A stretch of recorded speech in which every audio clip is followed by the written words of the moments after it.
चीज जो आपको इसके अंदर समझने वाली है वो है कि आपका जो बेटा एग्रीगेट डिमांड होता है, एग्रीगेट जो डिमांड होता है, this is always to aggregate expenditure.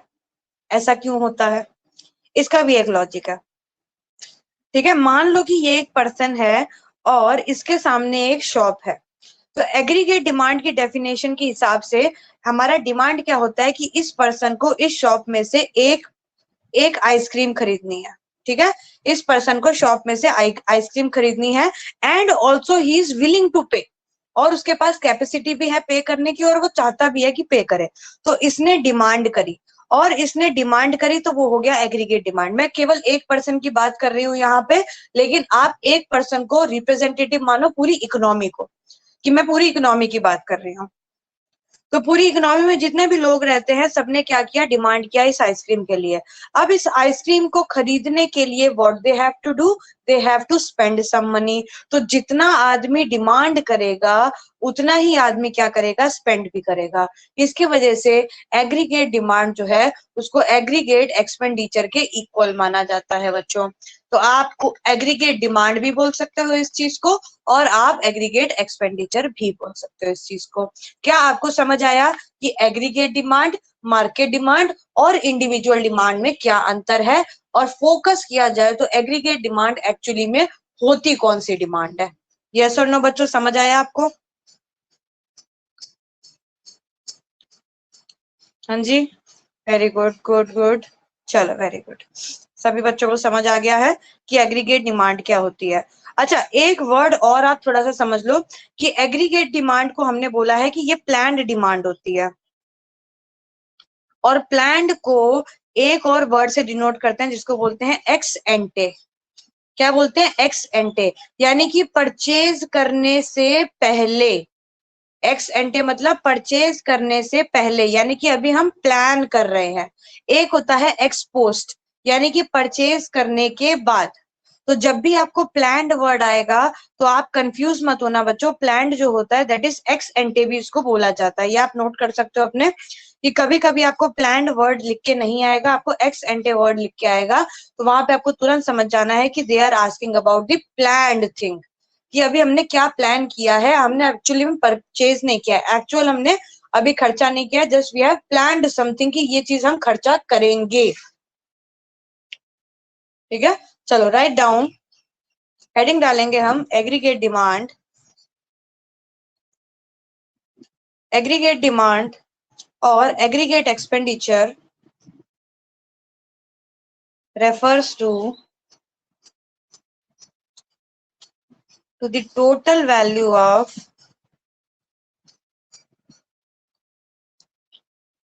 final goods and services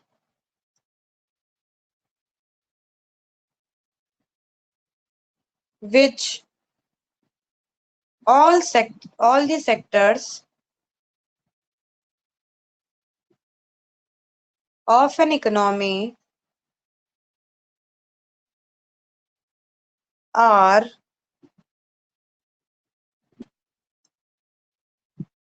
planning to buy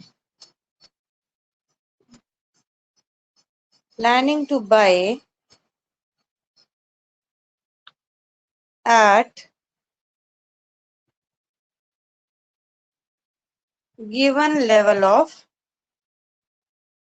income,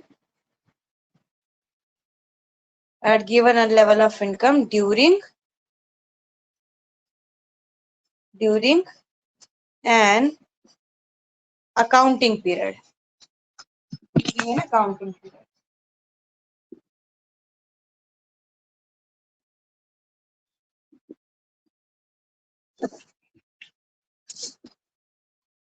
ठीक है, अब आपको जो इंपॉर्टेंट बातें जो ध्यान में रखने वाली हैं आप नोट बना के भी रख सकते हो, कि आपकी जो एग्रीगेट डिमांड या फिर आपका जो एग्रीगेट एक्सपेंडिचर होता है बच्चों, दिस इज प्लान्ड एक्सपेंडिचर। पहली आप बात ये ध्यान में रखेंगे। दूसरी आप ध्यान में बात ये रखेंगे कि आपका जो एक्चुअल एक्सपेंडिचर होता है ये आपके प्लान्ड एक्सपेंडिचर से ज्यादा भी हो सकता है और ये कम भी हो सकता है। ठीक है, मान लो कि हमने प्लान किया कि हम 100 रुपीज खर्च करेंगे, हमारा एक्चुअल एक्सपेंडिचर 120 का भी हो सकता है और 80 रुपीज का भी हो सकता है। तो हमारा एक्चुअल एक्सपेंडिचर ज्यादा भी हो सकता है और कम भी हो सकता है। ठीक है, ये हो गया। और आपको मैंने एक चीज और बता दी है कि एग्रीगेट डिमांड जो है वो मार्केट डिमांड से अलग होती है। किस तरीके से अलग होती है? मार्केट डिमांड केवल पर्टिकुलर कमोडिटी की डिमांड होती है, वेयर एज जो एग्रीगेट डिमांड होती है वो सारी की सारी कमोडिटी, जितनी भी कमोडिटी हमारी इकोनॉमी में है प्लस जितने भी लोग डिमांड कर रहे हैं सबकी डिमांड को एड ऑन करके एग्रीगेट डिमांड बनती है।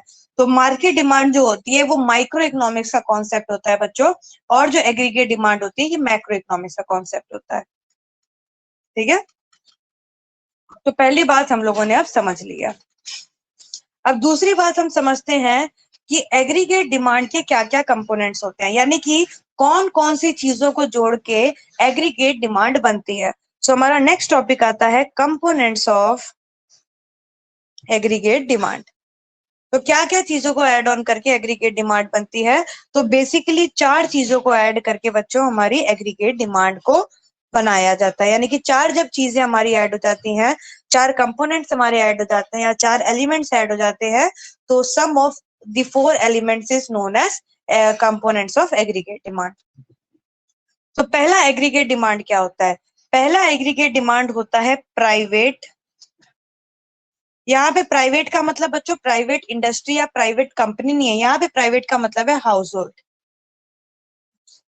ठीक है, private house hold final consumption expenditure, यानी कि हाउस होल्ड कितना एक्सपेंडिचर कर रहा है, एक हाउस होल्ड कितना एक्सपेंडिचर कर रहा है या फिर total expenditure incurred by household on purchase of goods and services during an accounting year. जैसे हाउस होल्ड जो खर्चा कर रहा है वो परचेज ऑफ टी पे कर रहा है, या फिर वो शुगर पे कर रहा है, या ऑयल पे कर रहा है, वेजिटेबल पे कर रहा है, तो जितना भी वो अपने ऊपर हाउस होल्ड के ऊपर खर्चा कर रहा है that is private final consumption expenditure, जिसको हम सी से डिनोट करते हैं। ठीक है, तो जो बच्चों ये होते हैं हाउस होल्ड होते हैं, ये नॉर्मली जो खर्चा करते हैं वो किस टाइप के गुड्स पे करते होंगे बताओ? 2 टाइप्स के गुड होते हैं, एक होता है कैपिटल गुड्स और एक होता है कंज्यूमर गुड्स। तो हाउस होल्ड कैपिटल गुड पे खर्चा करते होंगे कि कंज्यूमर गुड पे खर्चा करते होंगे, बताओ?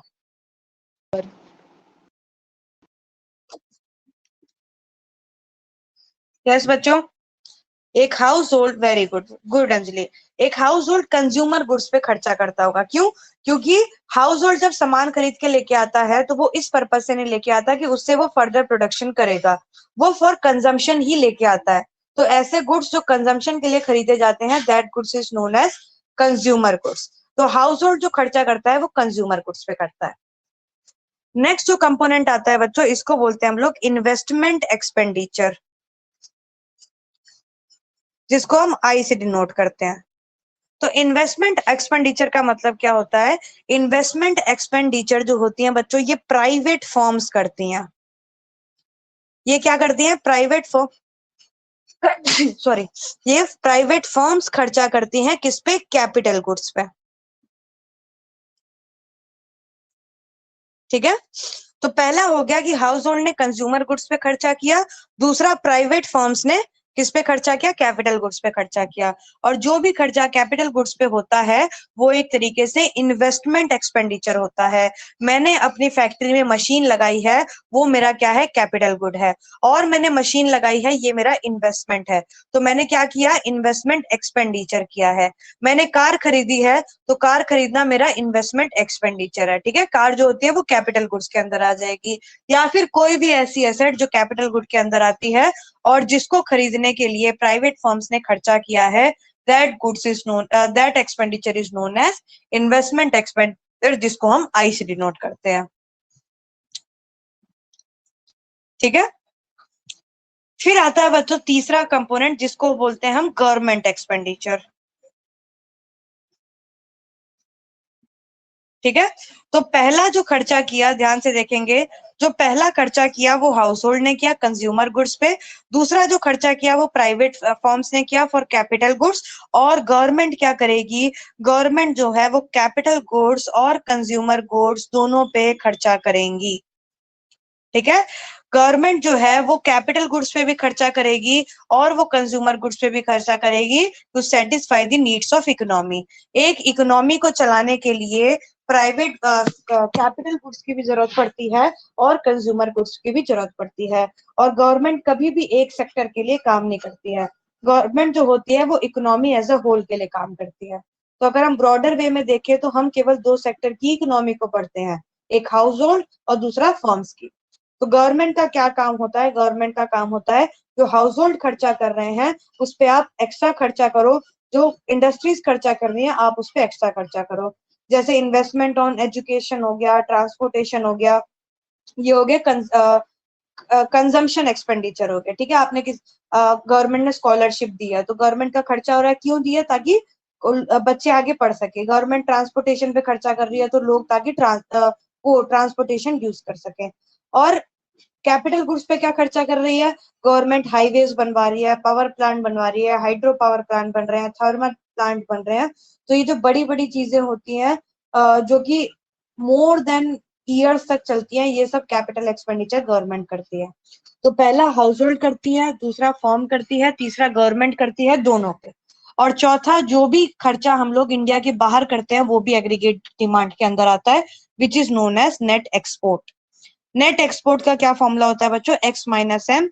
एक्स माइनस एम का मतलब एक्सपोर्ट माइनस इंपोर्ट। एक्सपोर्ट का मतलब कि कितने गुड्स की डिमांड जो है वो बाहर के लोग कर रहे हैं, हमको कितना गुड्स जो है वो बाहर भेजना है, प्लस हमें बाहर के कितने गुड्स जो चाहिए, ये होता है इंपोर्ट। तो एक्सपोर्ट का मतलब कितना डिमांड बाहर के लोग कर रहे हैं, और इंपोर्ट का मतलब कितना डिमांड हम कर रहे हैं। तो बाहर के लोगों की डिमांड माइनस हमारी डिमांड कर देंगे तो वी गेट नेट एक्सपोर्ट। ठीक है, तो ये सी से डिनोट करते हैं इसको, इसको आई से डिनोट करते हैं, इसको जी से डिनोट करते हैं, और इसको हम लोग एक्स माइनस एम से डिनोट करते हैं। ठीक है बच्चों, ये हो गया। तो अगर मैं आपको बेसिक फॉर्मूला बताऊं एग्रीगेट डिमांड का, तो that will be equal to C plus I plus G plus bracket में एक्स माइनस एम।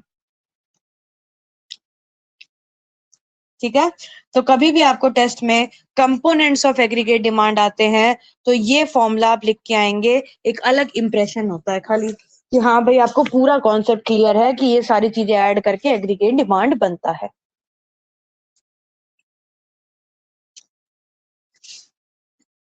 ठीक है बच्चों, क्लियर हो गया? हाँ दी। Very good, fine. चलो अब आगे समझते हैं। तो वैसे तो बच्चों एग्रीगेट डिमांड जो होता है वो ये चार कंपोनेंट्स को मिला के बनता है, लेकिन हमारा जो सिलेबस है वो केवल हमको टू सेक्टर इकोनॉमी को ही स्टडी करने के लिए लिमिटेड है। तो यानी कि हमारे हिसाब से, हमारे सिलेबस के हिसाब से जो हम आगे पढ़ेंगे, ये तो हमने सारे कंपोनेंट देख लिए, लेकिन हम कौन से कंपोनेंट को ज्यादा फोकस करेंगे, यानी कि कौन से कंपोनेंट को हमको डीप पढ़ना है। तो दो कंपोनेंट को हमको डीप पढ़ना है, which is AD is equal to C plus I. हमारी केवल टू सेक्टर इकोनॉमी चलती है। लास्ट जब हमने पढ़ा था सर्कुलर फ्लो ऑफ इनकम, वहां पे भी मैंने आपको बताया था कि हमारे सिलेबस में लिमिटेशन है कि हमको केवल और केवल टू सेक्टर इकोनॉमी को ही स्टडी करना है। ठीक है, तो यहाँ पे भी क्या है कि गवर्नमेंट और हम लोग एक्सपोर्ट इंपोर्ट को कंसिडर नहीं करेंगे फॉर डीप स्टडिंग। बाकी कंपोनेंट चारों होते हैं, लेकिन हम केवल दो सेक्टर की इकोनॉमी को स्टडी करेंगे, विच इज सी और आई, यानी कि हाउस होल्ड और प्राइवेट फर्म्स। ठीक है, समझ आ गया? चलो, तो अब इन्हीं दोनों सेक्टर से बच्चों अब हम समझते हैं एग्रीगेट डिमांड का शेड्यूल कैसा बना सकते हैं, और उसका क्या बोलते हैं, शेड्यूल एंड डायग्राम हम कैसे बनाएंगे। तो अब मैं जितने भी शेड्यूल आपको कराऊंगी 12th क्लास में, आपको ये शेड्यूल कभी भी याद करने की जरूरत नहीं पड़ेगी। आप एक छोटे से बेसिक फॉर्मूले से सारे के सारे शेड्यूल बना सकते हैं। कैसे बनाएंगे शेड्यूल? तो यहाँ पे आपको किस किस चीज की जरूरत पड़ेगी बच्चों, देखो यहाँ पे आपको फॉर्मूला बोलता है कि आपको एग्रीगेट डिमांड निकालने के लिए कंजम्पशन चाहिए और आपको इन्वेस्टमेंट चाहिए। ठीक है, अब आप मेरे को बताओगे कि आप कंजम्पशन करोगे कहां से, आप खर्चा कहां से करोगे, बताओ। From where you will spend your money, आप खर्चा कहां से कर सकते हो?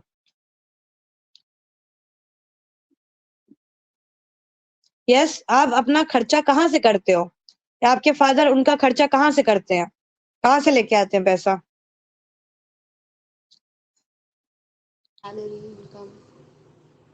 बताओ बच्चों, एक वाइल्ड गैस भी मार सकते हो आप, वाइल्ड गैस कर लो। चितेश बोल रहा है गवर्नमेंट देती है, गवर्नमेंट सैलरी देती है ना बेटा, इनकम हो जाएगी वो। Good Anjali, very good. हाँ, सैलरी में से आता है, गुड। तो यानी कि अगर मेरे को कंजम्पशन दिखना है तो उसके लिए मेरे को इनकम जरूर पता होनी चाहिए, ठीक है। तो फॉर मेकिंग दी शेड्यूल, या फिर कोई इस चैप्टर का जो भी शेड्यूल बनाएंगे उसमें एक चीज जो कॉमन रहेगी, दैट इज इनकम। और इनकम को बच्चों हम लोग वाई से डिनोट करते हैं। वाई से क्यों डिनोट करते हैं? क्योंकि इन्वेस्टमेंट को हम आई से डिनोट करते हैं। तो दो दो चीजों को तो हम एक चीज, एक वेरिएबल से तो डिनोट नहीं कर सकते अल्फाबेट से। तो इकोनॉमिक्स में आपके सिलेबस में ज्यादातर टाइम जो है वाई जो है वो इनकम के लिए यूज होगा, तो हम वाई लिखेंगे। तो इनकम हम जीरो से स्टार्ट करेंगे अपनी, ठीक है। तो हम जीरो से स्टार्ट करते हैं और 100 के रेट से इसको बढ़ाते हैं। तो 100, 200, 300, 400, 500 एंड 600, ठीक है। अब हम लिखते हैं यहाँ पे सी। अब हम यहाँ पे सी लिखते हैं। तो अब आप मेरे को बताएंगे बच्चों, अगर मेरी इनकम जीरो है तो क्या मेरा कंजम्पशन होगा? अगर मेरी इनकम जीरो है तो क्या मेरा कंजम्पशन होगा? Will I consume something? Anjali बोल रही है नहीं होगा, नहीं होगा। अगर मेरी इनकम जीरो है तो क्या मैं कुछ अपने ऊपर कंज्यूम कर पाऊंगी? बच्चे बोल रहे हैं नहीं होगा, ओके। श्रुति बोल रही है नहीं होगा, नंदिनी बोल रही है नहीं होगा, ठीक है। ध्यान, मेरा लॉजिक समझो। रोड साइड पे बच्चों आपने बेगर देखे हैं, देखे कि नहीं देखे हैं? क्या उनकी कोई इनकम होती है?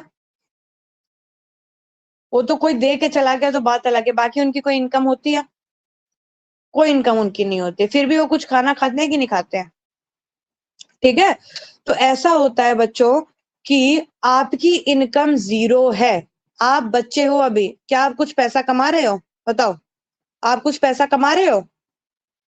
तो अगर आप पैसा नहीं कमा रहे तो खा कहां से रहे हो? For minimum survival you need some consumption, चाहे आप वो चोरी करके खाओ, चाहे आप वो भीख मांग के खाओ, कहीं से भी खाओ, आपको फॉर मिनिमम सर्वाइवल आपको कुछ ना कुछ मिनिमम कंजम्पशन करना ही पड़ेगा, ठीक है। तो जब आपकी इनकम जीरो होगी तो आपका कंजम्पशन बेटा जीरो नहीं होगा, आपका कुछ ना कुछ कंजम्पशन रहेगा, और हमेशा 40 का कंजम्पशन लेके चलना, ठीक है। फॉर मिनिमम सर्वाइवल कंजम्पशन जरूरी होता है बच्चों, और इसी की वजह से आपका कभी भी कंजम्पशन जीरो या नेगेटिव नहीं हो सकता। ये एक प्रॉपर्टी होती है कंजम्पशन की, कि कंजम्पशन जो है वो कभी भी जीरो या नेगेटिव नहीं हो सकता है। Consumption is always positive. क्यों? क्योंकि फॉर सर्वाइवल हमको मिनिमम कंजम्पशन करना ही पड़ेगा, और जो मिनिमम कंजम्पशन हम सर्वाइवल के लिए करते हैं इसको बेटा सी बार बोला जाता है। ये आगे चल के आपके फॉर्मूला आएगा तब आपको याद आएगा कि मैंने आपको सी बार के बारे में बताया था, ठीक है। तो कभी भी आपको इनकम जीरो दिखती है तो आप ये मत मानना कि इनकम जीरो है तो कोई कंजम्पशन नहीं होगा। इनकम चाहे जीरो हो चाहे माइनस में इनकम हो जाए, कंजम्पशन होगा ही होगा, ठीक है। अब दूसरा मेरा सवाल एक यहाँ पे ये आता है बच्चों कि आपकी इनकम जीरो है, क्या आप कुछ इन्वेस्टमेंट एक्सपेंडिचर करेंगे, यानी कि कैपिटल गुड्स पे कोई एक्सपेंडिचर करेंगे? बताओ, अगर आपकी इनकम जो है वो जीरो है तो क्या आप कैपिटल गुड्स पे कुछ खर्चा करेंगे?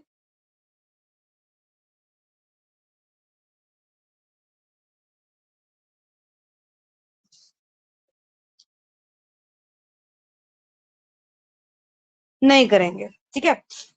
अब एक और एग्जांपल सुनो बच्चों, अभी आपका आंसर चेंज हो जाएगा। आप बच्चे एक मकान में रह रहे हो, ठीक है। उस मकान में रह रहे हो आप, और वो किराए पे आप रह रहे हो। तो क्या आपके किराएदार को इस बात से फर्क पड़ेगा कि आप कमा रहे हो कि नहीं कमा रहे हो? उसको किस चीज से मतलब है कि आप किराया दे दो बस।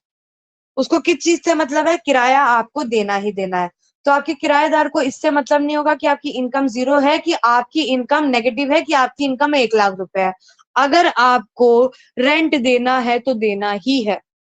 और जब हम इस चैप्टर के अंदर बच्चों इकोनॉमिक्स के अंदर इन्वेस्टमेंट का पार्ट पढ़ते हैं, तो हम इन्वेस्टमेंट को ऑटोनॉमस इन्वेस्टमेंट के हिसाब से पढ़ते हैं। अब दीदी ये ऑटोनॉमस का मतलब क्या होता है?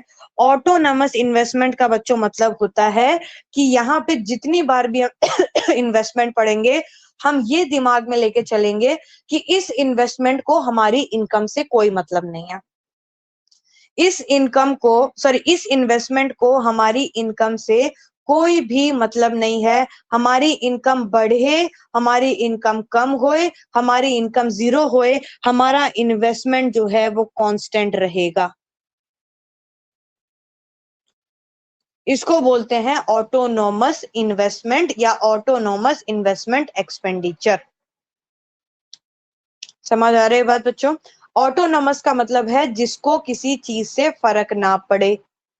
तो इन्वेस्टमेंट एक्सपेंडिचर को फर्क नहीं पड़ता कि इनकम 0 है कि इनकम 1 लाख रुपए है। अगर आपको घर का किराया 20 रुपए देना है तो आप 0 इनकम पे भी घर का किराया 20 रुपए दोगे, और 1 लाख रुपए की इनकम पे भी घर का किराया 20 रुपए दोगे।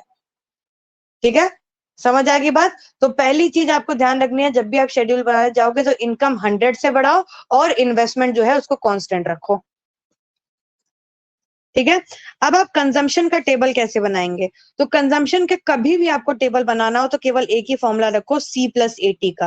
पहले कितनी थी? 40 थी। 40 में 80 ऐड कर दो 120, 120 में 80 ऐड कर दो 200, 200 में 80 ऐड करो 280, 280 में 80 ऐड कर दो 360। ठीक है, तो ऐसे करके आपका ये चलता रहेगा। तो दिस विल बिकम 360, ये हो जाएगा 440, और ये आपका हो जाएगा 520। तो आप C+80 का फॉर्मूला हमेशा यूज करना।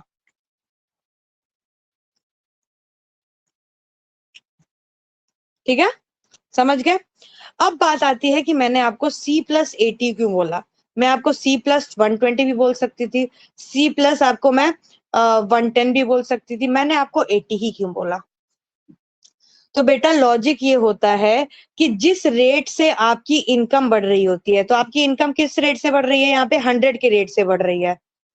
ठीक है, तो आपकी जिस रेट से इनकम बढ़ती है, आपका एक्सपेंडिचर उस रेट से कम का बढ़ना चाहिए। यानी कि अगर 100 से इनकम बढ़ती है तो कंजम्पशन कभी भी 100 से ऊपर का नहीं बढ़ सकता है। तो इसकी वजह से ही मैंने उसको क्या कर दिया है, 80 ले लिया है। मैं 90 भी ले सकती थी, 60 भी ले सकती थी, 50 भी ले सकती थी, लेकिन थोड़ा सा कांस्टेंट रखने के लिए कि आगे चल के सारे शेड्यूल ऐसे बनाने हैं, मैंने C+80 का लिया। तो एक प्रॉपर्टी मैं आपको अभी समझा देती हूँ इसकी, कि increase in income is always greater than increase in consumption.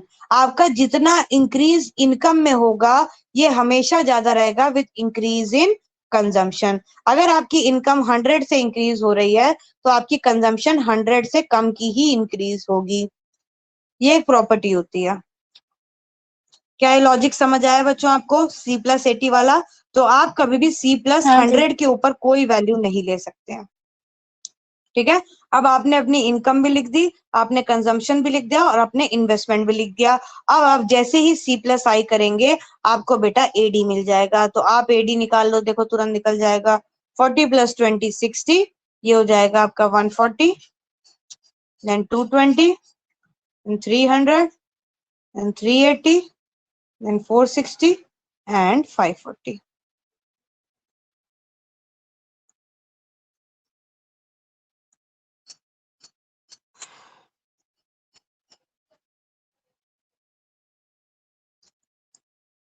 ठीक है, चलो इसको बना लो, फिर आगे इसका डायग्राम बना के मैं समझाती हूँ उसके इंपॉर्टेंट क्या क्या ऑब्जर्वेशन कर सकते हैं हम लोग।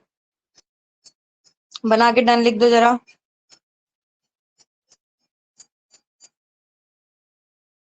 क्या उधार लेके करेंगे अंजलि?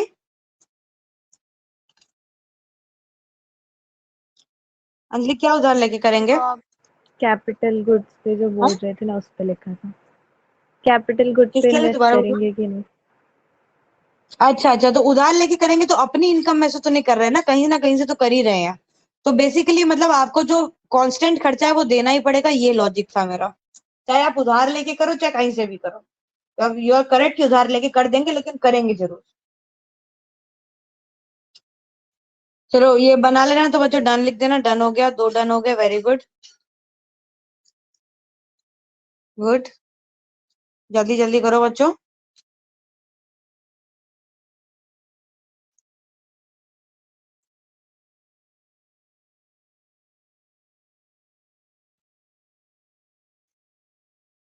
चलो अच्छा, उज्जवल भाई साहब आगे कब आए हैं सर आप? हैं? इसमें एक सिस्टम और बहुत अच्छा है कि जब आप क्लास खत्म करते हो तो मेरे पास एक एक्सेल शीट बन के आती है जिसमें विद परसेंटेज लिखा होता है कि आपने क्लास कितनी देर तक अटेंड करी है, विद टाइमिंग कि आप कब टाइम कितने देर में आप क्लास से निकल गए थे, फिर आप क्लास में कितने बजे आए, पूरा टाइमिंग के साथ इसमें होता है। जो कि मैं आपको मंथली पीडीएफ सेंड भी किया करूंगी आपके पेरेंट्स को कि आप कितने देर की क्लास लगा रहे हैं। परसों की क्लास जो थी उसमें उज्जवल का केवल 21% वहां पे दिखाया हुआ है। तो ये मेरे को ये भी किसी को जवाब देने की जरूरत नहीं कौन सी क्लास किसने अटेंड करी, ऑलरेडी वो एक्सेल में मेरे पास अवेलेबल है। चलो आगे बढ़ते हैं बच्चों, इसी के बेस पे हम बनाते हैं अपना डायग्राम। तो इसके बेस पे हम अपना डायग्राम बनाते हैं, तो डायग्राम हमारा कुछ इस तरीके से बनेगा। हमेशा जब भी हमको लेना होगा एक्स एक्सिस, तो एक्स एक्सिस पे हमेशा इनकम रहेगा और वाई एक्सिस पे बाकी चीज रहेंगे। तो हम सी प्लस आई जो है वो वाई एक्सिस पे बना लेते हैं, यानी कि एडी वाई एक्सिस पे बना लेंगे। तो पहले हम बनाते हैं अपना कंजम्पशन का ग्राफ। तो कंजम्पशन का ग्राफ हमारा क्या होगा, 0 से स्टार्ट नहीं होता है, ये कुछ ऊपर से स्टार्ट होता है। तो हम यहाँ पॉइंट को 40 मान लेते हैं और हम देखेंगे जैसे जैसे हमारी इनकम बढ़ रही है वैसे वैसे हमारा कंजम्पशन भी बढ़ता चला जा रहा है। तो हमारा जो ग्राफ बनेगा वो कुछ इस तरीके से बनेगा। 0 से नहीं बनेगा, पहली बात 0 से ऊपर से बनेगा, और ये जो गैप कहलाएगा बच्चों इसको सी बार बोलते हैं, which is known as autonomous consumption. यानी कि ये कंजम्पशन तो हमको मिनिमम सर्वाइवल के लिए करना ही करना पड़ेगा, चाहे हमारी इनकम 0 हो चाहे हमारी इनकम नेगेटिव में हो। ठीक है, तो ये ऑटोनोमस कंजम्पशन और ऑटोनोमस इन्वेस्टमेंट का मतलब यही है। जब मैं ऑटोनोमस कंजम्पशन बोल रही हूँ तो यानी कि ये पार्ट हमारा शो करता है कि इस पार्ट को हमारी इनकम से कोई मतलब नहीं है।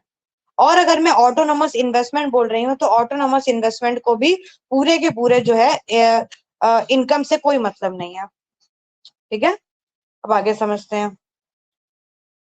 तो ये कंजम्पशन का हमारा ग्राफ बन गया। इसके बाद हमारी इन्वेस्टमेंट देखोगे तो इन्वेस्टमेंट हमारी कहाँ से स्टार्ट हो रही है, 20 से, और कंजम्पशन कहाँ से स्टार्ट हो रही थी, 40 से।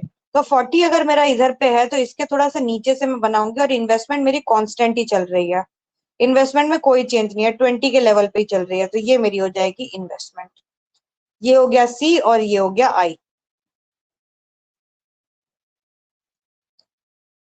ठीक है, तो 20 का आई हो गया, 40 का सी हो गया। अब एग्रीगेट डिमांड कैसे बनाएंगे बच्चों, ये वाला तो आपका हो गया 40। 40 क्या हुआ, कंजम्पशन। कंजम्पशन में हम अगर इनकम को ऐड कर देते हैं, कंजम्पशन में अगर हम इनकम को ऐड कर देते हैं, इनकम सॉरी इन्वेस्टमेंट को ऐड कर देते हैं, इन्वेस्टमेंट कितनी है 20 की, तो ये बेटा इस लेवल पे कंजम्पशन आपका आ रहा है। इसमें आप 20 के लेवल को जैसे ही ऐड कर देते हो ये आपका बच्चे एडी बन जाएगा। ठीक है, ये क्या बन जाएगा आपका, अरे यार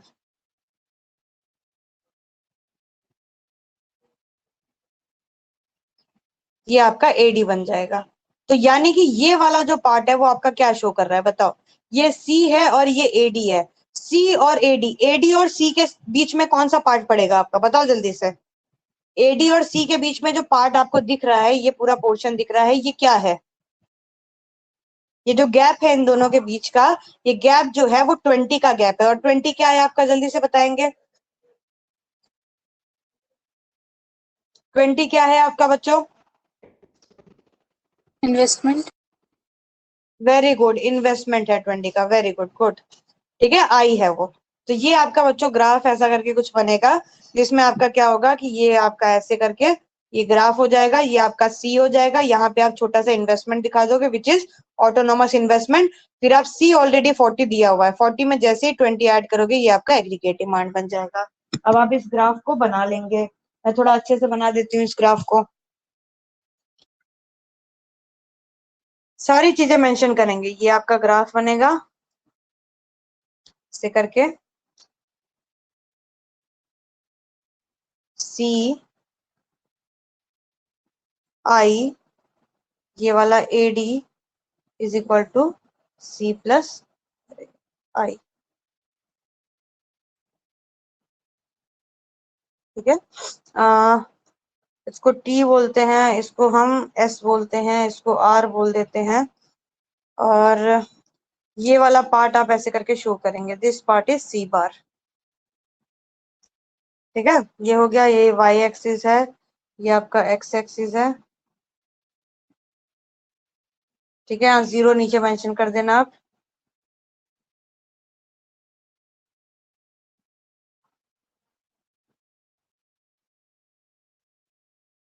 ये हो गया, फिर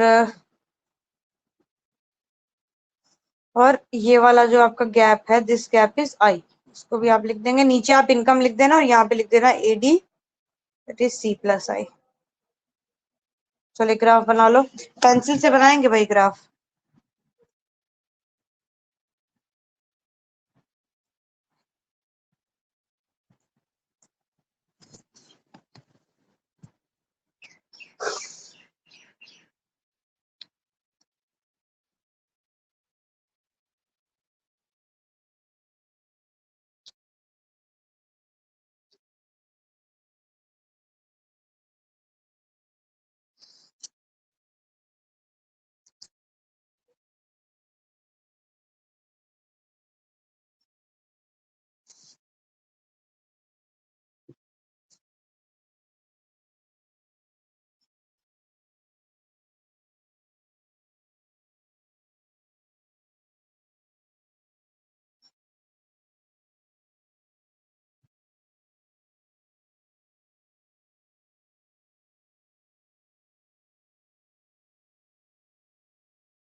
गुड।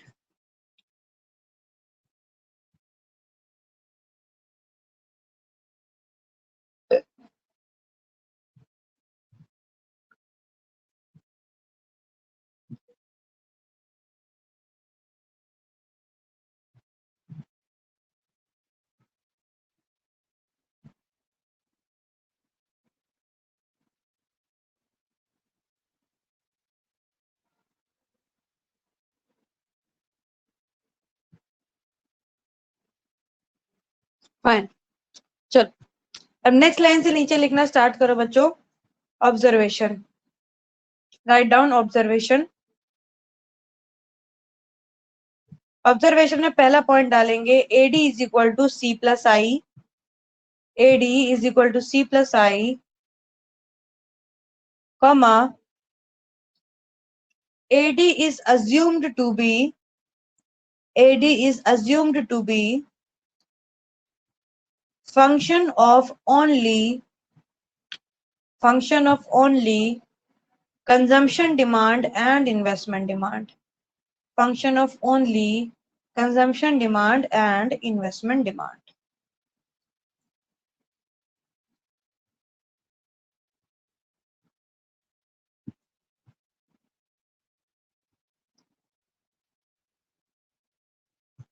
नेक्स्ट पॉइंट डालो, positive consumption, next point, positive consumption even when income level is 0।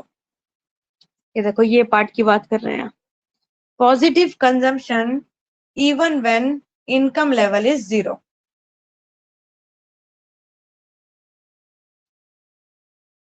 Hyphen डालो, उसके बाद एक्सप्लेनेशन लिखो।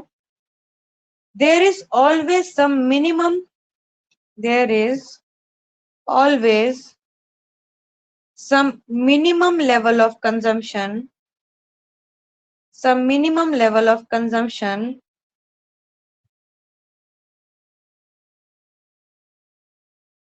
comma even when the income is 0, even when the income is 0।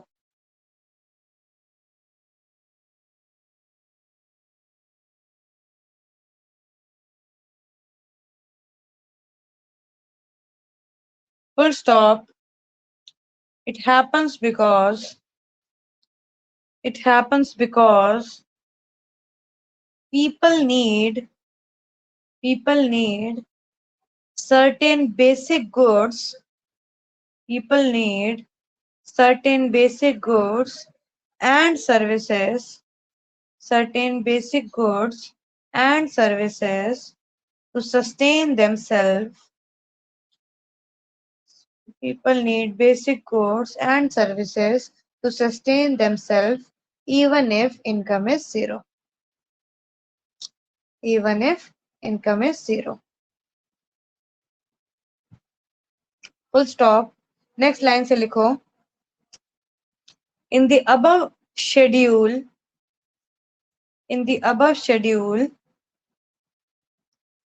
consumption of rupees 40 crore, 40 crore, 40 CRORES लिख देना, 00 मत डालने लगना.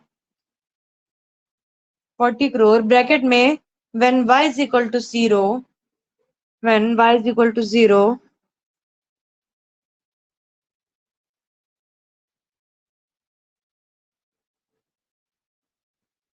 is termed as autonomous consumption. Autonomous consumption bracket में C bar, known as autonomous consumption bracket में C bar.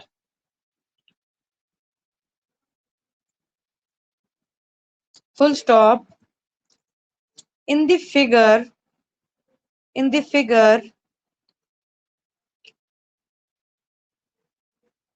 consumption curve starts from point S. Consumption curve start from point S. ये रहा point S. And not from the origin. Not from the origin. Origin मतलब यहाँ से start नहीं हो रहा है ये. It is starting from here. Full stop. The positive consumption at zero level of income indicates the level of autonomous consumption.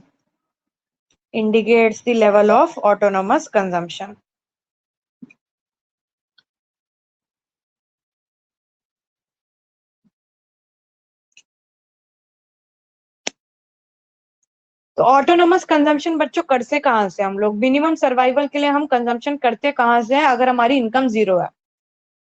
तो अगर हमारी इनकम जीरो है तो अब भाई ये तो मैंने आपको बताया है कि चोरी करके कर लिया या फिर ऐसे कर लिया, बट ऐसा होता नहीं है. ठीक है, ऐसा हम लोग अपने थ्योरी में नहीं पढ़ते हैं. हमारी थ्योरी ये बोलती है कि ऑटोनोमस कंजम्पशन अगर आप कर रहे हो, यानी कि आपकी इनकम जीरो है और फिर भी अगर आप खर्चा कर रहे हो, तो इसका मतलब है कि आपकी पुरानी कोई सेविंग रही होगी.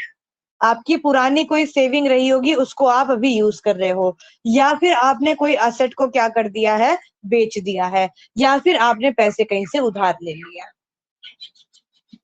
ठीक है, ये होता है. तो दो ऑब्जर्वेशन में हमने देखा कि एडी जो होता है वो सी प्लस आई की इक्वल होता है. दूसरा हमने देखा कि जो कंजम्पशन कर्व है हमारा वो जीरो ओरिजिन से स्टार्ट ना होके वो थोड़ा सा ऊपर से स्टार्ट होता है. अब लिखेंगे हम तीसरा ऑब्जर्वेशन जहां पे हम कंजम्पशन कर्व के स्लोप के बारे में बात करेंगे. ठीक है, अभी तक हमने स्टार्टिंग पॉइंट के बारे में बात करी, अब हम स्लोप के बारे में बात करेंगे. ठीक है, चलो right down slope of consumption curve.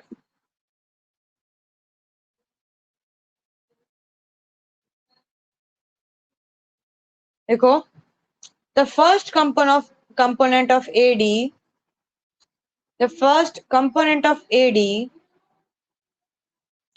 that is consumption curve,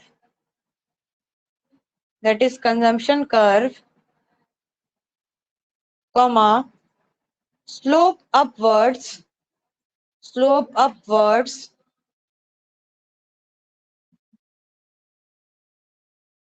because consumption increases with increase in income. Consumption increases with increase in income. full stop. However, proportionate increase in consumption, जो कि हम 80 का कर रहे थे, हम 80 का चेंज कर रहे थे ना, that is only proportionate increase in consumption. However, proportionate increase in consumption is less than that of income, is less than that of income. और ऐसा क्यों होता है बच्चों कि हमारी इनकम जब इंक्रीज होती है तो हमारा कंजम्पशन उतना इंक्रीज नहीं होता है? इसका रीजन ये होता है बच्चों कि जैसे जैसे हमारी इनकम बढ़ने लगती है तो हमारी जरूरतें भी बढ़ती हैं। ऐसा नहीं बोल सकते कि जरूरतें नहीं बढ़ती है, लेकिन जब हमारी इनकम इंक्रीज होने लगती है तो हम कोशिश करते हैं कि कुछ पार्ट ऑफ इनकम हम क्या कर सके, सेव कर सके।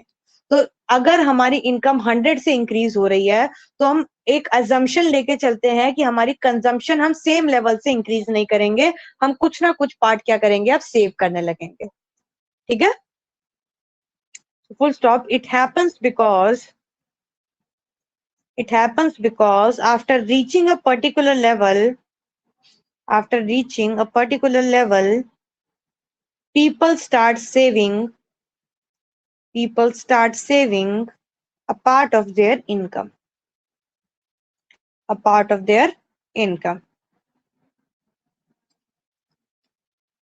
ठीक है।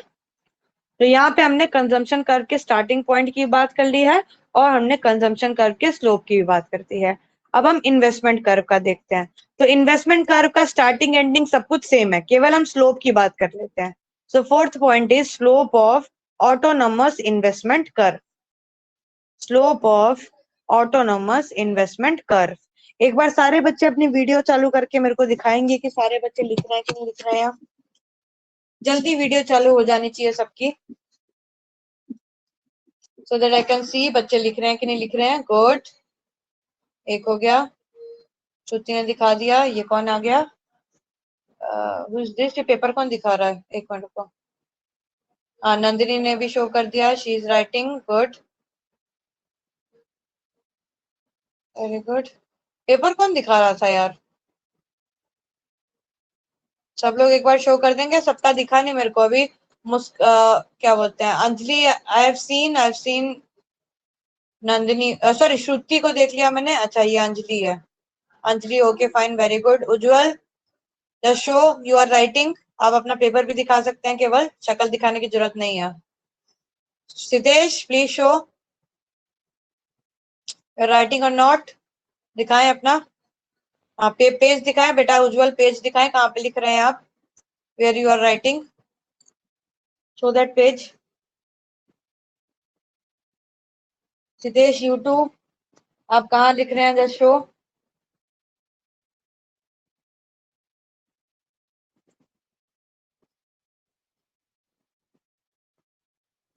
Both of you show your page. Muskan, कहाँ पे नोट कर रहे हो बेटा, दिखाओ।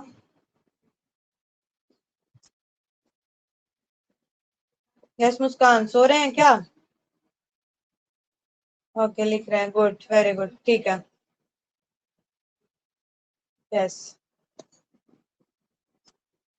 उज्ज्वल एंड सितेश, क्या समझू बेटा मैं, बताओ सितेश, क्या समझू मैं इसको लेके? कुछ दिन के बाद से तो मैंने आपको होमवर्क भी देना बंद कर दिया है, तुमको तभी भी शर्म नहीं आई तो क्या कर सकते हैं अब हम।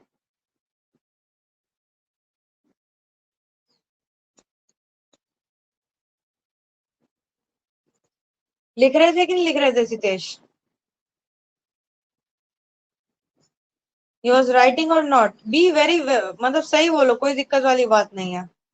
नहीं लिख रहे तो साफ साफ बोल देती थी नहीं लिख रहे थे, बात खत्म हो जाएगी वहीं पे, अब ना आगे कंटिन्यू कर दूंगी।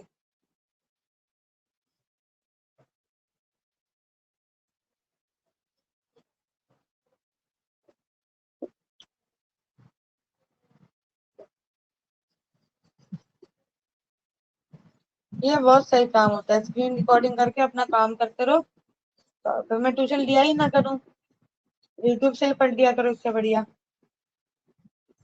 चलो आगे बढ़ते हैं। हाँ, नेक्स्ट लिखेंगे बच्चों, next you will write slope of investment curve. देखो, second component comma, investment expenditure, second component, comma, investment expenditure, bracket में I, is a straight line parallel to x-axis, is a straight line parallel to x-axis as it is assumed to be, as it is assumed to be independent of the level of income, independent of the level of income.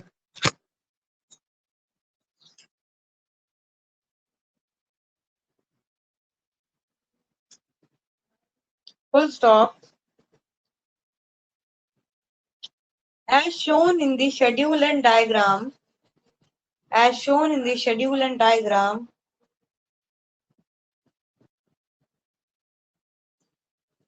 investment remains constant at, as shown in the schedule and diagram, investment remains constant at rupees 20 crore, rupees 20 crore, bracket में लिखो OR level, OR level देखो, OR level मैंने आपको लिखाया था, O नीचे उसके ऊपर R फिर उसके ऊपर S लिखाया था, S से स्टार्ट हो रहा है कंजम्पशन और O R पे जा रही थी इन्वेस्टमेंट, तो OR लेवल जो है 20 रुपीज का, that is your investment, indicates, bracket में लिख दो OR बस।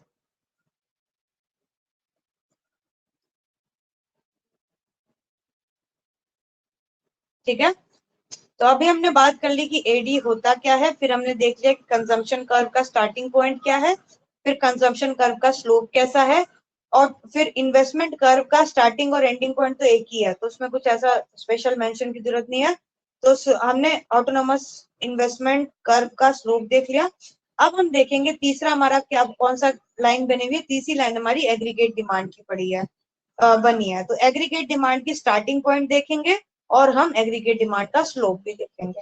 Right down fifth point, starting point of AD, starting point of AD curve.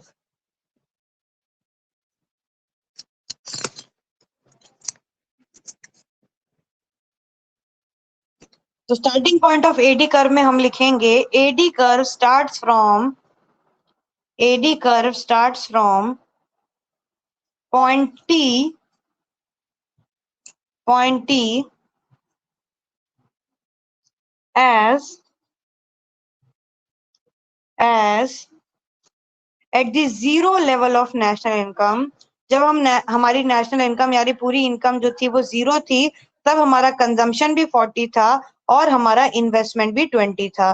तो जीरो लेवल ऑफ इनकम में हमारा कंजम्पशन और इन्वेस्टमेंट दोनों कुछ ना कुछ था, तो इसकी वजह से दोनों को एड अप करके हमारा एग्रीगेट डिमांड जो है वो इस लेवल से स्टार्ट होता है। As this at zero level of national income, comma, AD is equal to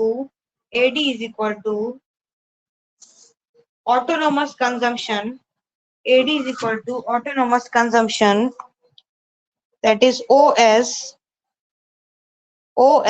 ये O और ये वाला S, OS plus autonomous investment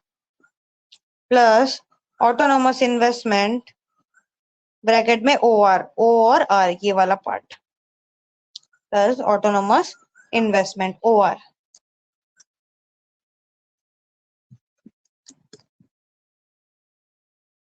ठीक है, एंड लास्ट पॉइंट आ जाएगा बच्चों आपका slope of AD curve. Write down slope of AD curve.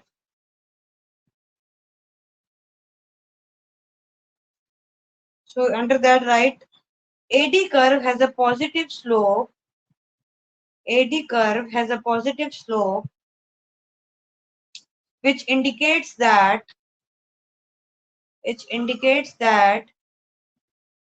as income increases,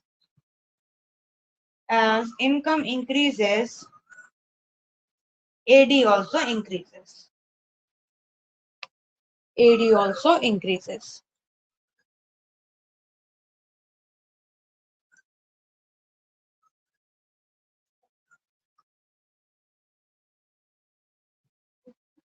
ठीक है, चलो। तो यहाँ पे बच्चों आपका एग्रीगेट डिमांड का जो कॉन्सेप्ट है वो बिल्कुल खत्म हो गया और आपको एकदम क्लियर भी हो गया होगा। नेक्स्ट कॉन्सेप्ट आता है हमारा एग्रीगेट सप्लाई का। तो जो चीजें हमने एग्रीगेट डिमांड में पढ़ी थी लगभग लगभग वैसी चीजें हम लोग क्या करेंगे, एग्रीगेट सप्लाई में पढ़ेंगे। तो अभी मैं केवल आपको एग्रीगेट सप्लाई का जो वो है एक कनेक्शन है वो बता देती हूँ और कॉन्सेप्ट इसका बता देती हूँ। बाकी शेड्यूल और डायग्राम को कल हम करेंगे और इसको समझेंगे भी कल ही हम लोग, ठीक है। चलो, तो एग्रीगेट सप्लाई का क्या होता है बेटा, पहले तो समझो एग्रीगेट सप्लाई का मतलब क्या है। एग्रीगेट सप्लाई का मतलब होता है money value of goods and services, जो कि एक प्रोड्यूसर क्या करता है, विलिंग टू सप्लाई होता है, यानी कि इसकी इच्छा होती है कि मैं इतना सप्लाई करूंगा। ये एक्चुअली में सप्लाई नहीं कर रहा है, he is just willing to supply in the economy in a given period, ठीक है। तो एग्रीगेट सप्लाई का मतलब फाइनल गुड्स एंड सर्विसेज की मनी वैल्यू जो एक प्रोड्यूसर विलिंग टू सप्लाई है इकोनॉमी में in a given period of time, ठीक है। ये होता है एग्रीगेट सप्लाई। एक कॉन्सेप्ट आपको और भी ज्यादा क्लियर हो जाना चाहिए कि मान लो कि एक फैक्ट्री है, ठीक है, नहीं, मान लो कि पूरी कंट्री में, ये पूरी कंट्री है और इस कंट्री में बहुत सारी फैक्ट्रीज हैं, बहुत सारे प्रोड्यूसर हैं, ठीक है। अब ये बहुत सारे प्रोड्यूसर जो है वो विलिंग टू सप्लाई है, ये क्या है, ये लोगों को सामान बेचना चाहते हैं, तो ये आपकी क्या होगी, एग्रीगेट सप्लाई होगी। तो जितना सामान ये लोग बेचना चाहते हैं उतना ही सामान जो है ये इंसान, बहुत सारे इंसान है, मैंने एक से रिप्रेजेंट किया है, ये सारे इंसान खरीदना चाहते हैं। तो जितना सामान ये बेटा बेचना चाहते हैं उतना ही ये खरीदना चाहते हैं, और खरीदने के बदले में ये इनको पेमेंट करेंगे, और जैसे ही इनको ये पेमेंट होती है तो ये क्या हो जाएगी, इनकी, हमारी इकोनॉमी की ये नेशनल इनकम हो जाएगी।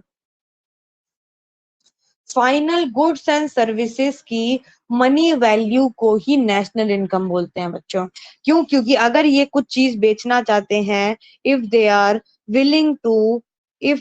विलिंग टू सप्लाई समथिंग, ये क्या कर दिया, if they are willing to supply something, अगर वो कुछ सप्लाई करना चाहते हैं हमारी इकोनॉमी में, तो क्या होगा कि वो विलिंग करना चाहते हैं, सप्लाई करना चाहते हैं, और ये बहुत सारे लोग इसको खरीदना चाहते हैं, और जो भी लोग ये खरीदेंगे तो इनकम किसकी हो जाएगी, ये हमारी पूरी की पूरी इकोनॉमी के जितने भी सेक्टर हैं उनकी इनकम हो जाएगी। और हमारी सारी इकोनॉमी की अगर हम इनकम को ऐड ऑन कर देते हैं तो वी गेट नेशनल इनकम। तो हम जो है वो एक फॉर्मूला यहाँ से बना सकते हैं कि हमारी एग्रीगेट सप्लाई जो है वो हमारी नेशनल इनकम या फिर हमारी वाई के इक्वल है, ठीक है। हमारी जो एग्रीगेट सप्लाई है वो हमारी नेशनल इनकम के इक्वल है, ठीक है। तो अब अगर मैं फॉर्मूला इसका लिखूं, ये तो हमने इक्वल समझा दिया आपको, अगर मैं इसका फॉर्मूला लिखूं तो हमारी जो इनकम होती है, अभी हम नेशनल इनकम की नहीं बात करते, केवल इनकम की बात करते हैं। हम नेशनल इनकम को भी वाई से डिनोट करते हैं, इनकम को भी वाई से ही डिनोट करते हैं। तो अगर मैं बोलूं कि बेटा आपकी इनकम जो है वो 100 रुपीज की है, तो आप इससे कौन से दो काम करोगे, जल्दी से बताओ, आप अपनी इनकम से कौन से दो काम करोगे, जल्दी बताओ।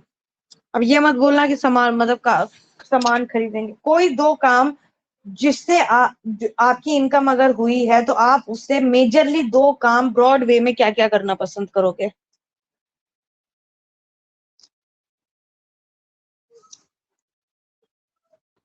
कैपिटल कंस्ट्रक्शन, कौन कौन बोला ये बीच में, कौन बोला, मुस्कान, क्या करेंगे बेटा, कोई बोला था अभी बीच में, कौन बोला था, अंजलि बोल रही कैपिटल कंस्ट्रक्शन करेंगे, कैपिटल कंस्ट्रक्शन करेंगे। आपकी इनकम हुई है तो आप केवल कैपिटल कंस्ट्रक्शन ही करना चाहोगे उससे, ओके फाइन।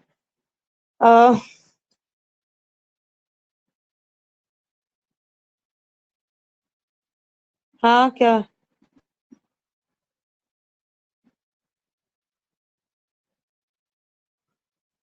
अच्छा, कैपिटल और कंजम्पशन करेंगे, वो कैपिटल कंस्ट्रक्शन लिखा है ना यार, कैपिटल और कंजम्पशन करेंगे। अच्छा, इन्वेस्ट करेंगे, very good, good good good. Nandini, Muskan, सब सही है। अंजलि ठीक है, ठीक है, तो यही करेंगे। अगर हमारी इनकम होती है तो इनकम का कुछ पार्ट तो हम क्या करेंगे, कंज्यूम करेंगे, और कुछ पार्ट हम सेव करेंगे। तो जब हमारी हम कंजम्पशन और सेविंग को ऐड कर देंगे तो हमारी नेशनल इनकम को मिल जाएगी। तो अगर हम y की जगह एस लिख देते हैं तो कुछ गलत नहीं होगा। तो एस का फॉर्मूला बच्चा क्या बन गया, सी प्लस एस बन गया। एडी का फॉर्मूला क्या था, एडी का फॉर्मूला था सी प्लस आई, और एएस का फॉर्मूला क्या बन गया आपका, एएस का फॉर्मूला बन गया सी प्लस एस। क्लियर है, इतना मामला क्लियर है। बस अब इसी के बेसिस पे पहले हमने जो शेड्यूल बनाया था वो किस हिसाब से शेड्यूल बनाया था, हमने जो शेड्यूल बनाया था उसमें हमने इनकम ली थी, उसमें हमने कंजम्पशन लिया था, और उसमें हमने इन्वेस्टमेंट लिया था। अब की बार जो हम शेड्यूल बनाएंगे उसमें हम इनकम लेंगे, कंजम्पशन लेंगे, और हम क्या करेंगे, सेविंग लेंगे। और जब हम अपनी कंजम्पशन और सेविंग को ऐड कर देंगे तो हमको हमारा एएस मिल जाएगा। ठीक है, तो हम कल की क्लास में इसका शेड्यूल बनाना सीख लेंगे, डायग्राम सीख लेंगे, और एक नया टॉपिक जिसको हम बोलते हैं प्रोपेंसिटी टू कंज्यूम या फिर कंजम्पशन फंक्शन, वो हम पढ़ लेंगे। कंजम्पशन और कंजम्पशन फंक्शन में अंतर है, ये मैं कल क्लियर करूंगी। अच्छा, कल क्लियर करने से पहले एक छोटा सा और क्वेश्चन मेरे दिमाग में चल रहा है, क्या किसी बच्चे को मालूम है कस्टमर और कंज्यूमर में क्या अंतर है? हम दो चीज यूज करते हैं, दो वर्ड यूज करते हैं, कस्टमर और कंज्यूमर। कुछ ना कुछ अंतर होता होगा तभी दो वर्ड यूज किए जाते हैं। एनीवन जिसको कस्टमर और कंज्यूमर में डिफरेंस पता हो? दी कंज्यूमर मतलब जो कस्टमर जो प्रोडक्ट्स चीजें लेता लेके है, आता है। लेकिन कंज्यूम यार रुक जाओ, एक एक करके रुक जाओ। पहले हाँ नंदिनी बोलो। दी कंज्यूमर मतलब वो प्रोडक्ट लेगा और कंज्यूम भी करेगा। कस्टमर लेगा लेकिन वो कंज्यूम करने की गारंटी नहीं है, वो उसको बाद में सेल भी कर सकता है। अच्छा, एनीथिंग एनीथिंग मतलब स्पेसिफिक और इससे कुछ अलग एग्जाम्पल दो। अच्छा अंजलि, आप दो लोगों का एग्जाम्पल दो जिसमें एक कंज्यूमर हो और एक कस्टमर हो। दी जैसे एक इलेक्ट्रॉनिक शॉप पे दो लोग आए, तो वो एक उसमें से एक कस्टमर है और एक कंज्यूमर है। एक बस फोन देख के चला गया और एक ने उसे खरीदा और कंज्यूम किया, तो इस हिसाब से एक कस्टमर हुआ बस और एक अच्छा, एक कंज्यूमर। एक बंदा केवल, नहीं तो जो देख के चला गया वो कौन हुआ? दी वो कस्टमर हुआ ना। नहीं नहीं बेटा, ऐसा नहीं होता। चल मैं इसी एग्जाम्पल को थोड़ा और ज्यादा वो मॉडिफाई कर देती हूँ। दो लोग जो हैं वो शॉप पे गए, मान लेते हैं मैं और तू ही गए, चल मैं और तू शॉप पे गए। मैं मोबाइल की डीलर हूँ और मैं शॉप पे गई, मैंने मोबाइल खरीदा, किस पर्पज से, बेचने के पर्पज से, मैंने उसको यूज करने के पर्पज से खरीदा ही नहीं। तो मैं उस दुकान की कस्टमर बन गई। ठीक है, आप वो सामान क्या किया, उनको खरीदा और यूज किया, तो आप उसके कस्टमर भी हो और कंज्यूमर भी हो। ठीक है, तो जो कंज्यूमर होते हैं वो पक्का पक्का कस्टमर होंगे ही होंगे, लेकिन जो कस्टमर होते हैं वो गारंटी नहीं होती कि वो कंज्यूम भी करेंगे कि नहीं करेंगे, एज स्टेटेड बाय अंजलि। तो दो अलग अलग होते हैं, दो अलग अलग लोग होते हैं, इनकी अलग अलग कैरेक्टरिस्टिक होती है। तो जब भी आप ये वर्ड्स को यूज कर रहे हो इकोनॉमिक्स के अंदर स्पेशली, तो बहुत संभल के वर्ड यूज किया करो कि आपके हिसाब से कंज्यूमर आएगा कि कस्टमर आएगा। ठीक है, आप कस्टमर कहीं पे भी यूज कर सकते हो, लेकिन कंज्यूमर आप केवल कुछ कुछ जगहों पे यूज कर सकते हो जहां पे आपको पता हो एक्चुअली में ये सामान जो है वो कंज्यूम किया जा रहा है। तो ये छोटी सी चीज मैंने इसलिए बताया कि क्योंकि कल जो हम जो चीज पढ़ने वाले हैं कंजम्पशन फंक्शन, इसमें हम प्रोपेंसिटी टू कंज्यूम यूज करेंगे। तो यहाँ पे हम कस्टमर की नहीं कंज्यूमर की ही बात करेंगे, जो एक्चुअली में कंज्यूम कर रहा है किसी भी प्रोडक्ट को। ठीक है, डन। चलो आज की क्लास बच्चों खत्म करते हैं, फिनिश करते हैं हम लोग कि किसी का चैट बॉक्स में कस्टमर जरूरी नहीं है। हाँ ये भी होता है बेटा, कस्टमर जरूरी नहीं है कि सामान खरीदेगा ही खरीदेगा। मैं आपको बताती हूँ, मैं ये भी नाम नहीं बताऊंगी किस टीचर ने मेरे को ऐसा बोला था, बहुत फेमस टीचर है वो। मैंने अपने एक सर से पूछा था, अब कहाँ के ये भी नहीं बताऊंगी मैं, कि कस्टमर और कंज्यूमर में अंतर क्यों होता है। तो उन्होंने मेरे को बोला था कि जो आपकी दुकान पे रोज आए वो आपका कंज्यूमर हो गया, और जो आपकी दुकान पे कभी कभी आए वो कस्टमर हो गया। बहरहाल वो गलत था, बाद में मैंने घर पे आके पूरा सर्च वर्च किया, तब मेरे को पता चला कस्टमर और कंज्यूमर अलग अलग क्यों यूज करते हैं। अब उनने किस लॉजिक से मेरे को समझाया था मेरे को भी समझ नहीं आया आज तक। आपको अगर बाई खुदा ना खास्ता वो वीडियो मिल जाते हैं यूट्यूब पे तो उस बात पे थोड़ा ध्यान ना दे, हो सकता है कि आपको मिल जाए वो video. He was very very very famous, he is very famous teacher right now. चलो ठीक है, मैं भी शायद हटा दी वो वीडियो, आई डोंट नो, पर मैंने जब उनसे पूछा था जब मैं पढ़ती थी उनके पास, तो उन्होंने मेरे को यही बताया था कि कंज्यूमर जो रोज आते हैं, मतलब रोज आते हैं, और कस्टमर जो कभी कभी आते हैं। तो ऐसे मिसलीडिंग वीडियो आपको बहुत यूट्यूब पे मिल सकते हैं, तो बहुत सोच समझ के यूट्यूब पे भी सर्फिंग किया करो, ठीक है। हर चीज पे यूट्यूब पे विश्वास नहीं करना चाहिए कि जो बता रहे हैं वो सही है, उसकी ऑथेंटिसिटी आप अपनी बुक से चेक कर लिया करो। चलो ओके बच्चों, टाटा। कल भी आप 11:30 बजे मेरे को मिलेंगे, ठीक है। 11:30 बजे हम मैं मैसेज नहीं डालूंगी ग्रुप में, आप जो है बाय। ओके फाइन, आप जो है अपने आप ज्वाइन कर लेना 11:30 पे। चलो okay, bye bye, take care बच्चों। Bye bye.